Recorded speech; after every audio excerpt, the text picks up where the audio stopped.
L'élection du pape Léon XIV est-elle un signe pour la République démocratique du Congo? En tout cas, son élection a eu un écho favorable à Kinshasa, où l'Église est un partenaire privilégié de l'État, très impliqué dans l'éducation, la santé, voire l'humanitaire. L'Église catholique apporte un appui considérable. Cette élection peut-elle apporter un nouveau souffle dans la relation Église-État qui vacille? Le pacte social initiative de la CENCO et de l'ECC qui peinent à avoir la bénédiction du régime de Kinshasa en est une parfaite illustration.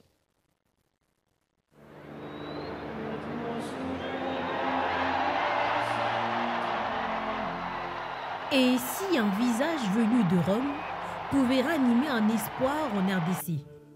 Annuncio vobis gaudium magnum, habemus papam.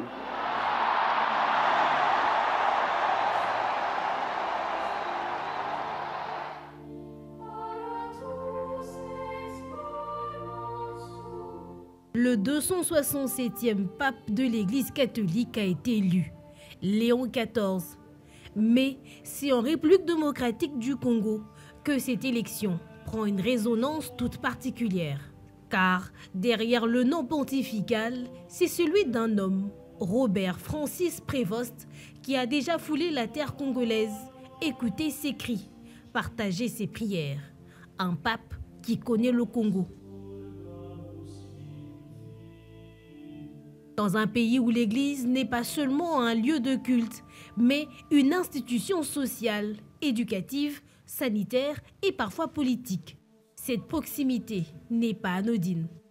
Au moment où l'Église catholique et protestante du Congo appelle à un pacte social pour la paix et le bien vivre ensemble, l'arrivée sur le trône de Saint-Pierre d'un homme qui a traversé les provinces du Haut-Uélé, du Bas-Uélé et de Kinshasa n'est pas passée inaperçue. La notion de paix, pour nous, ça a une valeur inestimable. Surtout quand on vit dans un contexte de tension, contexte de guerre, contexte de violence. Le souhait de paix est une mine d'or. Ces premiers mots, la paix. Nous les Congolais, nous sommes justement en quête de cette paix de façon spéciale parce que nous voulons qu'elle soit durable. Léon XIV, membre de l'ordre de Saint-Augustin, a visité l'RDC à 2 reprises, en 2023 et 2009 en tant que supérieur général. À Dougou, il accompagnait les vœux solennels des religieux congolais. À Kinshasa, il inaugurait les théologates de l'Université Saint-Augustin.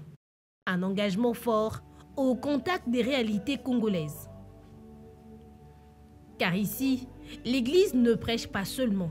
Elle soigne, éduque, forme et dénonce. Elle gère 40% des écoles, 50% des structures de santé et s'impose comme une voix dans les débats démocratiques. Mais ce rôle de vigie dérange. La CENCO, bras politique de l'Église catholique, a souvent été en confrontation avec le pouvoir, dénonçant fraude électorale, violence à l'Est ou corruption. Dans ce climat de tension institutionnelle et de crise sécuritaire, l'élection d'un pape qui connaît le terrain congolais peut être l'occasion d'un nouveau départ. Nous pouvons attendre de ce pape la continuité de l'élan du pape François qui s'est dédié pour la paix dans le monde. Et nous prions pour qu'il ait une attention aussi particulière sur la paix en République démocratique du Congo. Léon XIV semble porter une vision pastorale exigeante, mais ouverte au dialogue. Peut-il devenir un pont entre les autorités politiques et une église parfois perçue comme trop critique? Les églises congolaises appellent aujourd'hui à un pacte social pour refonder la nation sur des valeurs fortes: justice, dignité, responsabilité collective. Elle rappelle que l'Église ne peut tout assumer seule, mais qu'elle reste une force d'équilibre. Nous cherchons la paix et nous voulons quelqu'un qui nous apporte cette paix. Le rôle de l'Église actuellement au Congo, c'est justement essayer de travailler sur la construction de cette paix, mais alors c'est tout le monde qui doit s'impliquer là-dedans. Alors ce que lui a dit, pour nous, ça nous rejoint. C'est comme une confirmation. Le nouveau pape est en train de nous dire, vous êtes dans la bonne direction, allez de l'avant. Alors que l'État peine à répondre aux attentes du peuple, cette élection pourrait être le signal d'un tournant. Une cohabitation plus lucide et constructive entre le temporel et le spirituel.